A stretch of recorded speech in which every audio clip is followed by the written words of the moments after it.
तक आती है। पहले जमाने में कल्याण आती थी, लोग पढ़ते थे, लोगों का कल्याण होता था। अब के जमाने में कल्याण नहीं लेता, कोई उपन्यास पढ़ते हैं, कॉमिक्स पढ़ते हैं, लोग कार्टून बन गए। कॉमिक्स में क्या है? कार्टून। कल्याण में लेके इंदौर की घटना है, इंदौर की, एमपी में जगह है इंदौर की घटना है। एक बड़ा हंसता खेलता परिवार है,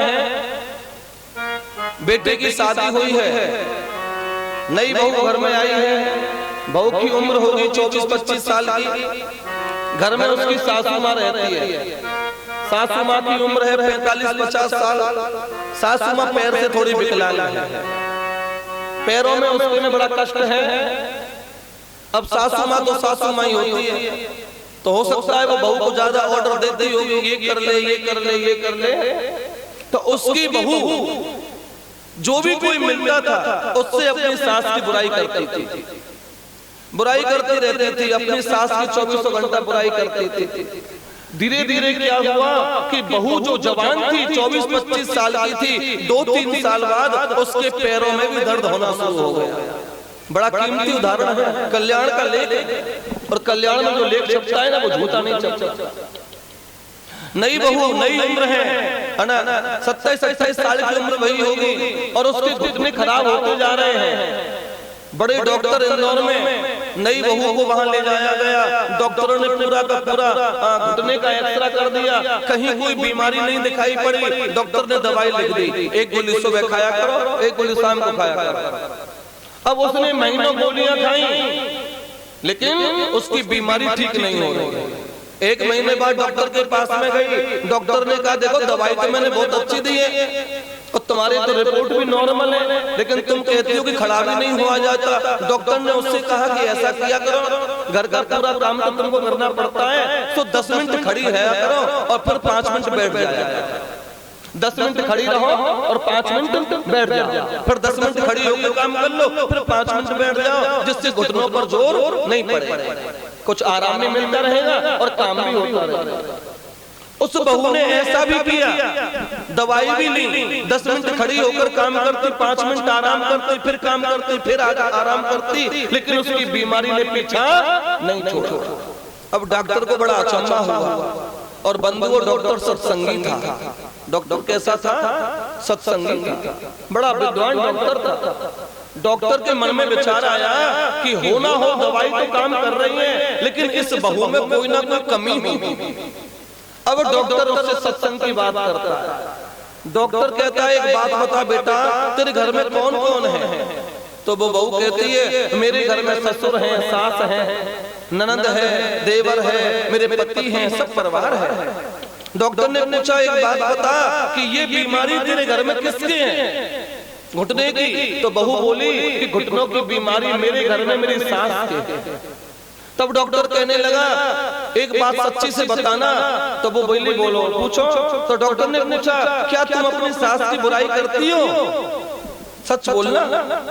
तो उस बहू ने हाँ कहा कि हाँ डॉक्टर साहब, मैं अपने सास की बुराई दिन में 4-6 घंटा तो करती थी। अच्छा, तो डॉक्टर ने कहा कि मेरी दवाई तभी काम नहीं कर रही।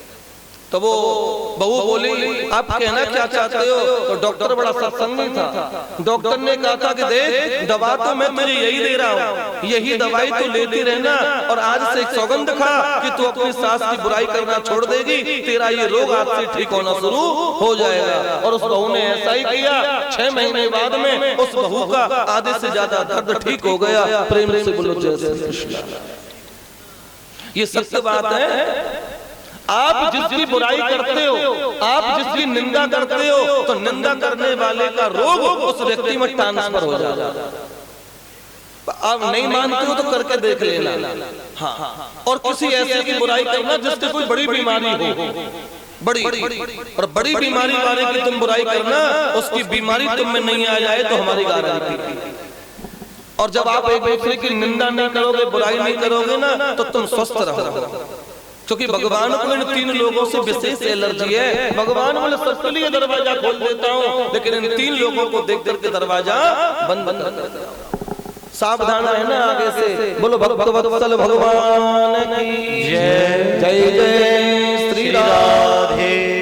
इच्छा। पांचों पांडव स्वर्गारोहण की यात्रा को चल दिए। द्रौपदी मैया बर्फ में समा गई। सबसे पहले कौन समाई? द्रौपदी। कुंती भी समा गई। कुंती भी समा गई। पहले कुंती समाई थी, कुंती समा गई, फिर द्रौपदी भी समा गई। ज्ञानवान नकुल, रूपवान सहदेव भी समा गए। ज्यादा खाने वाला भीम भी समा गया। गांडीवधारी अर्जुन भी समा गए। अब केवल युधिष्ठिर जी रह गए। युधिष्ठिर कौन है? धर्मराज। सबको मरना पड़ता है बंधुओं, चाहे वो रूपवान हो, ज्ञानवान हो, वेदांती हो, कोई भी हो, जाना सबको पड़ता है। ये मृत्यु लोक है। पैदा हुआ मौत सभी की आई, और जब तो कृष्ण माधव जो सुख चाहो। यहाँ पर सुख नहीं है, सुख तो सपने में भी नहीं है। हकीकत तो बहुत बड़ी बात है, सपनों में भी सुख नहीं है।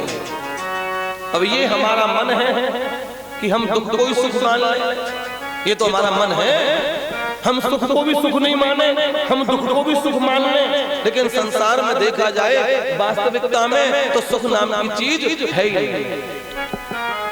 व्यक्ति जन्म लेता है, जिस दिन से वो मरता है, उस दिन तक उसे केवल दुख ही दुख देखने पड़ते हैं। सब समा गए बर्फ में। धर्मराज जी जा रहे हैं, दरवाजा खटखटाया, अंदर से स्वयं धर्मराज जी प्रकट हुए। धर्मराज वो भी है, और धर्मराज यमराज का भी दूसरा नाम धर्मराज प्रकट हुए। युधिष्ठिर जी से बोले, आपका स्वागत करते हैं, आप अंदर आ जाओ। आप अंदर आ सकते हो, लेकिन तुम्हारे साथ में जो कुत्ता आया है ना, ये अंदर नहीं आया है। अब ये कुत्ता बीच में कहां से आ गया? कुत्ता कोई और नहीं है, धर्मराज तीसरा रूप लेकर के कुत्ते का बन करके आए। किसकी परीक्षा करने को? युधिष्ठिर जी की परीक्षा करने। कुत्ता यमराज जी ने धर्मराज जी से कहा कि तुम तो अंदर आ जाओ, लेकिन ये कुत्ता अंदर नहीं आया। युधिष्ठिर जी बोले, कुत्ता कहां से आ गया? देखा तो कुत्ता। तो युधिष्ठिर जी ने कहा यमराज जी से, देखो कि मैं अंदर जब ही आऊंगा जब ये कुत्ता भी अंदर आएगा। क्यों? क्योंकि धर्म ऐसा कहता है कि 7 कदम जो साथ चल दे वो मित्र हो जाता है। कितने कदम? 7 कदम। जब फेरे होते हैं ना, तो सप्तपदी कराई जाती है। 7 कदम पति पत्नी को एक साथ चलवाया जाता, सप्तपदी। तो युधिष्ठिर जी कहते हैं यमराज जी से, धर्मराज जी से, कि देखिए 7 कदम जो संग चलने वो मित्र हो जाता है, और मैं धर्मराज हूँ। आज यदि मैंने मित्र को यहीं छोड़ दिया और मैं अंदर चला गया, तो मेरा धर्म टूट जाएगा। पहले ये जाएगा, फिर मैं जाऊंगा। इतना कहने पर ही उस कुत्ते में से भी धर्मराज प्रकट होते। धर्मराज जी परीक्षा में पास हो गए। कथा आती है बंधुओं, धर्मराज जी को अंदर ले जाया गया। चित्रगुप्त जी बैठे हुए सिंहासन पर, प्रेम से बोलो जय श्री कृष्ण। चित्रगुप्त का नाम सुना है?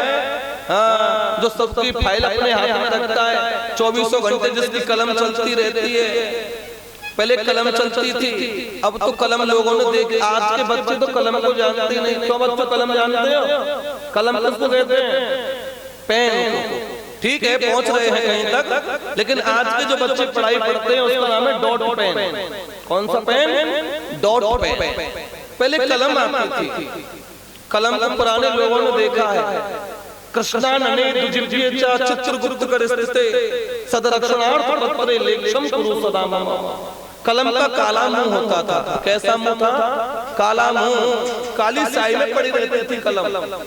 कलम का काला मुंह है, और 2 है जिसकी जीभ। कितनी जीभ है कलम की? 2। जो निवदार पेन आता था उसकी 2 जीभ आती थी। हमारे बाबा ने भी हमारे लिए कलम बनाई थी। गलंगा के डंडे को तोड़ा, पट्टी पर पढ़ने गए थे शुरू में। स्कूल था, गोपाल वाला स्कूल था, पोखर के बगल में हमारे यहाँ। तो वहां पर गोपाल पंडित जी पढ़ाते थे। तो शुरू का दौर था, तो पंडित जी ने, हमारे दादाजी ने हमारे लिए कलम गलंगा चीरा, उसको पाती से चीरा लगा दिया, वो कलम बन। काला जिसका मुंह है, 2 है जिसकी जीभ, और चित्रगुप्त के हाथ में रहती है जो हमेशा मेरे लिए अच्छा लिखे। ऐसी प्रार्थना की जाती है कलम से, क्योंकि चित्रगुप्त जो लिखते हैं ना, उसी से फैसला होता है। नरक जाएंगे या स्वर्ग जाएंगे। यमराज जी ने चित्रगुप्त जी से कहा, युधिष्ठिर जी आए हैं, इनकी फाइल चेक करो। अब तो धर्मराज की फाइल चेक हो रही है ऊपर, और बंधु वो छोटा जाए बड़ा जाए, धनवान जाए गरीब जाए, वहां पर किसी के साथ में पक्षपात नहीं होता, वहां पर सब बराबर हैं। अब तो चित्रगुप्त ने युधिष्ठिर जी की फाइल खोली, यमराज जी से बोले फाइल तो एक नंबर की है, इनको तो स्वर्ग में ही रहना है, लेकिन इनका एक पाप है, एक पाप। यमराज जी बोले कौन सा पाप है? बोले इन्होंने एक बार झूठ बोला था, एक बार झूठ। युधिष्ठिर जी बोले मैं और झूठ? नहीं नहीं नहीं नहीं नहीं, ऐसा नहीं हो सकता। चित्रगुप्त जी से युधिष्ठिर जी पूछ रहे हैं कि मैंने झूठ कब बोला? तो चित्रगुप्त जी ने कहा था कि जिस समय महाभारत का युद्ध हो रहा था और अश्वत्थामा मारा गया, ये युद्ध में घोषणा हो गई कि अश्वत्थामा मारा गया। अब अश्वत्थामा मारा गया तो अश्वत्थामा के पिताजी द्रोणाचार्य जी तुमसे पूछने आए थे कि भाई मुझे किसी की बात पर भरोसा नहीं है, मैं युधिष्ठिर से पूछूंगा, अगर युधिष्ठिर कह देगा हाँ तो ठीक है और ना तो ठीक है। तो गुरुजी ने पूछा था युधिष्ठिर जी से अश्वत्थामा मारा गया, तो युधिष्ठिर जी भगवान से पूछ रहे हैं क्या कहना है बताओ। तो भगवान कृष्ण ने कहा था युधिष्ठिर जी से कह दो मारा गया, कह दो मारा गया। तो युधिष्ठिर जी ने कह दिया अश्वत्थामा मारा गया, ऐसा कहा था युधिष्ठिर जी ने, अश्वत्थामा मारा गया। लेकिन युधिष्ठिर जी जानते थे कि अश्वत्थामा मरा नहीं है, तो उन्होंने एक लाइन और जोड़ दी, नरो वा कुंजरो। क्या कहा? नरो वा कुंजरो। युधिष्ठिर जी बोले कि अश्वत्थामा तो मारा गया, लेकिन हाथी मरा है कि आदमी ये मैं नहीं जानता।